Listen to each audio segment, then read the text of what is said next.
Hello बच्चों, इससे पहले की वीडियो में आपको मैंने बताया था कि समीकरण को संतुलित कैसे करेंगे। उस वीडियो में मैंने बताया था कि 3 प्रकार के सवाल आजकल आपके बोर्ड पेपर में आते हैं, जिनमें से ये दूसरी टाइप का सवाल है। इसमें होता क्या है कि समीकरण लिखा होता है, लेकिन उसमें से कुछ अंश छोड़ दिया गया होता है। उसको पहले आपको पूरा करना होता है और पूरा करने के बाद संतुलित करना होता है। आज हम दूसरी टाइप के सवालों को मतलब समीकरणों को हल करना सीखेंगे। इसके अलावा एक टाइप और होता है, उसमें क्या होता है कि अभिक्रिया लिखी रहती है, उसको आपको प्रतीकों के रूप में व्यक्त करना होता है। जैसे आप इसमें देखिए Fe + CuSO4 लिखकर ऐसे छोड़ दिया। अब आपको पता है कि ये हो जाएगा FeSO4 + Cu, ठीक है ना। अभिक्रिया होने का मतलब होता क्या कि नया बनना। अगर यही चीज यहां लिख उठेगा तो कुछ नया बना नहीं। इसका मतलब ये हुआ कि Fe जो होगा जब SO4 के साथ चला गया तो बन गया फेरस सल्फेट और कॉपर अलग हो गया। तीसरे चैप्टर में भी आपको ये रिएक्शन पढ़ाई जाएगी, धातु और अधातु में। वहां पढ़ाई गई होगी कि क्यों ऐसा हुआ कि Fe ने Cu को हटा दिया, क्योंकि उसमें सक्रियता श्रेणी होती है। सक्रियता श्रेणी में Fe का स्थान Cu से ऊपर है, इसलिए Fe Cu को रिप्लेस कर देता है, हटा देता है।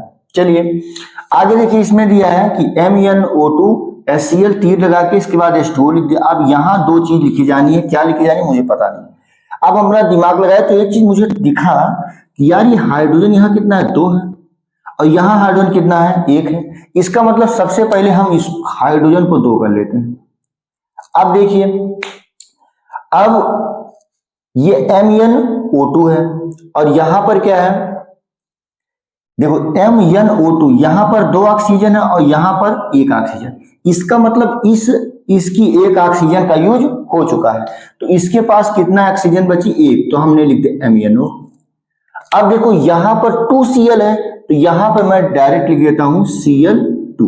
अब आप एक बार चेक करेंगे क्या सब बराबर है कि नहीं बराबर। अगर नहीं बराबर है तब हम देखेंगे। देखो एक Mn 2 ऑक्सीजन, तो 1 ऑक्सीजन यहाँ, 1 ऑक्सीजन यहाँ, 2 हो गया।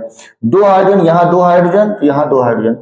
Cl2 देखो 2 हो गया ना, क्योंकि वैसे तो 1 है लेकिन मन की आंखों से देखोगे तुम्हें 2 दिखाई देगा। यहां पर क्या हो गया, 2।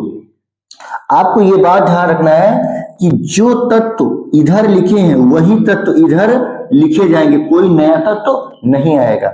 अब देखिए यहां लिखा गया PbNO3 का होल ट्वाइस, आगे लिखा गया PbO। अब यहां पर क्या होगा, तो अगर आप ध्यान से देखें तो यहां पर इसके 1 नाइट्रोजन का उपयोग, सॉरी 1 ऑक्सीजन का यहां यूज हो चुका है, 1 ऑक्सीजन का यूज हो गया है। तो मैं क्या करता हूं, मैं लिख देता हूं एक जगह पर NO3 और एक जगह पर लिख देता हूं NO2। फिर मैं देखता हूं हुआ क्या, NO2। अब देखिए इसके हिसाब से ये बाहर 2 है तो 2 नाइट्रोजन हो गया। चलो हमारा 2 नाइट्रोजन हो गया, यहां तक तो बात ठीक है, कोई दिक्कत नहीं। अब ऑक्सीजन टोटल कितना है, 3 दूनी 6, लेकिन यहां पर 1 ऑक्सीजन का यूज हो चुका है, तो अब हमें 5 ऑक्सीजन, तो 3 ऑक्सीजन इस नाइट्रोजन के साथ कर दिए, 1-2 ऑक्सीजन इस नाइट्रोजन के साथ। अब आप देखिए सब क्या है, बराबर। तो हमें ये बात ध्यान रखना है कि जो तत्व इधर अभिकारक की तरफ जो तत्व हैं उन्हीं तत्वों को उत्पाद की तरफ लिखना है। अब देखना है कि कौन सा तत्व लिख उठा। जैसे अब इसमें ये O लिखा था एक बार, तो हमको ध्यान रखना था कि हमारे पास ऑक्सीजन कितनी थी, 6। अब हम 1 ऑक्सीजन हमारी यूज हो चुकी है, तो अब मैं जो तत्व बनाऊंगा, इस यौगिक बनाऊंगा, उसको इस हिसाब से बनाऊंगा कि उसमें केवल 5 ऑक्सीजनों का यूज हो। अब ये तो बहुत सिंपल है, AgBr है, Ag यहां से लिख उठा तो बच गया कौन, Br बच गया। यहां देखिए अब ये इधर लिखा है, इधर ये लिखा है, हमको तुरंत दिखाई दिया कि यार यहाँ सोडियम 2 है, यहाँ सोडियम 1 है। तो सबसे पहला काम तो हम यही कर लेंगे, यहां पर ये 2 नहीं था, यहां पर हम क्या कर लेंगे, 2, ठीक है ना। अब देखिए सोडियम का यूज हो चुका है, Cl2 का, देखो 2 सोडियम हो गया और 2 Cl हो गया, ठीक। बचा कौन, SO4 और Ba, तो लिख देते हैं BaSO4। आगे देखिए लिखा CuO प्लस H2O। अब देखो 2 हाइड्रोजन यूज हो चुका, 1 ऑक्सीजन यूज हो चुका, तो सिंपल सी बात है, बचा क्या, कॉपर केवल बचा है, उसको आपने लिख दिया। यहां पर देखिए CaCO3 plus H2O plus CO2, ठीक है, आपका ये 7वें नंबर का। इसमें देखिएगा अब इसमें क्या करा जाए, सब इकट्ठा करके हम लिख देते हैं। लिख कैसे देंगे,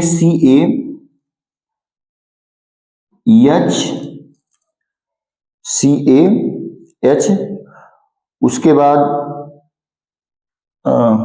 C, चलो C और O3, CO3 कर देते हैं। चलो अब इसका होल ट्वाइस कर दूं, अब देखो क्या बचा, चलो Ca बन गया। अब फिर क्या हुआ, देखो CO3 यहां पर है, मैंने CO3 लिख दिया, मतलब C कितनी बार है, 2 बार, तो C लिख दिया। हाइड्रोजन 2 बार है, हाइड्रोजन लिख दिया। ऑक्सीजन टोटल कितना है, 3 2 5 1 6, तो इसको O3 कर दिया, और इसका मैंने क्या कर दिया, डबल कर दिया। देखो Ca मैंने अलग किया, ठीक, और उसके बाद इतना जो पोर्शन था उसको मैंने एक साथ लिखकर और उसका डबल कर दिया, तो आपका ये यौगिक बनकर तैयार हो गया। अब देखिए यहां पर क्या है, Fe। अब पहली बात तो यहाँ पे 2 है, और यहाँ पे कितना है, सॉरी यहाँ पे 1 है, और यहाँ कितना है, 2, तो यहाँ पर आप क्या करेंगे, 2 कर देंगे। जब यहाँ पर आप 2 कर देंगे तो ये क्या हो गया, ये तो ठीक है।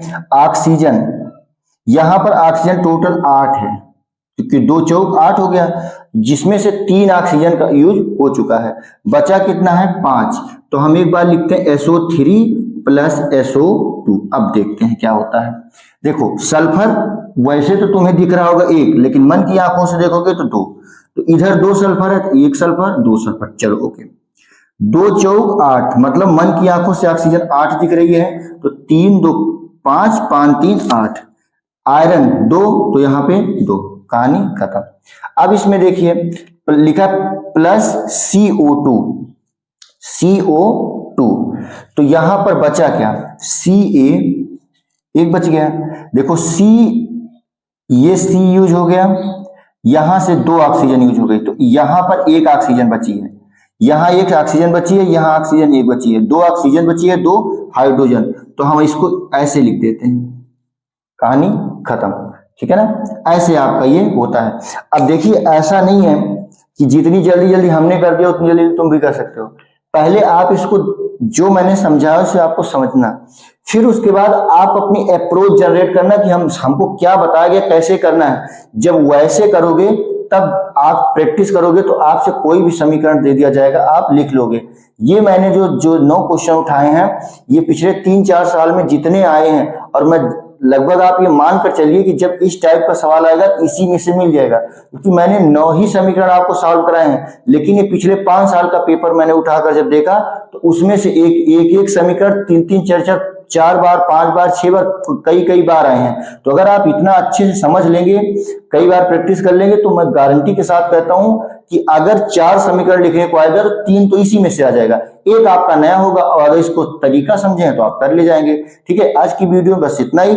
अगली वीडियो में हम आपको मिलेंगे जिसमें आपको हम समीकरण लिखना सिखाएंगे, क्योंकि आपको मैं पहले बताया हूं कि 3 टाइप का क्वेश्चन आता है, और ये 3 नंबर का आता है हर बार, और ये फिक्स रहता है कि 3 नंबर का आएगा ही। आज के लिए बस इतना ही, धन्यवाद।